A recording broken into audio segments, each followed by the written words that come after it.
नमस्कार मित्रांनो, सेवाभाव चॅनलमध्ये आपलं स्वागत आहे।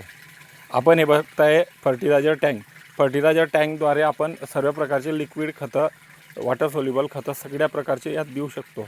आता हे बघा, याला आपण एक सिस्टम बनवलेली आहे। हे आपण वरती खाली टाकी ठेवलेली आहे आणि त्याच्यावरती टाकी ठेवलेली। इकडे पण हे जे आहे ना, याच्यात माती भरलेली बघा, माती भरलेली आहे।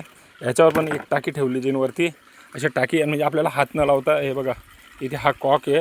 हा कॉक चालू केल्यानंतर आपण इथले म्हणजे हात न लावता हे टाकी भरली जाते। म्हणजे आपण याच्यातलं जे लिक्विड आहे यात सोडतोय।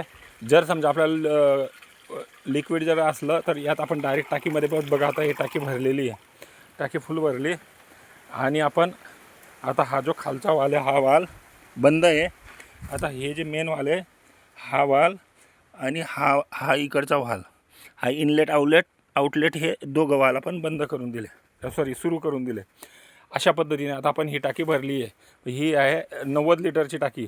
200 लिटर बॅलरमधून 90 लिटर आपण गोकृपामृत यात भरलेलं आहे। आता लाईट बंद आहे म्हणून आपण ही टाकी भरून ठेवलेली आहे। जेव्हाही लाईट येईल तेव्हा पंप चालू झाल्यानंतर सर्व दूर आपल्या ड्रीपद्वारे हे आपल्या ह्या केळीला सोडलं जाईल। ह्या गोकृपामृतची कमाल आहे। हे बघा, ही केळीची क्वालिटी चांगली आहे आणि ही जमीन हलकी जमीन नसल्यावर सुद्धा इथे चांगल्या पद्धतीने बसलेली आहे। आपला जो खालचा प्लॉट आहे त्यात पण याच्यापेक्षा चांगली बसलेली आहे केळी।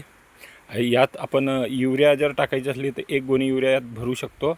आणि सेम ह्याच पद्धतीनं आपण वरतून ते प्लेट बंद केल्यानंतर हे लाईट आल्यानंतर चालू होते, किंवा आपण चालू लाईटमध्ये सुद्धा करू शकतो। हे दोघं वाल बंद करून द्यायचे, हे पण बंद करून युरिया त्यात टाकून द्यायची, हे वाल खोलून द्यायचे। अशा पद्धतीने आपण खतं वगैरे देतो। आपल्याला हा व्हिडिओ जर आवडला तर लाईक करा, शेअर करा आणि आपल्याला काय वाटतं त्याबद्दल कमेंट करा। आपलं ही जे सेवाभाव 1137 सेवाभाव 113 7 हे चॅनलला पण सबस्क्राईब करा। धन्यवाद।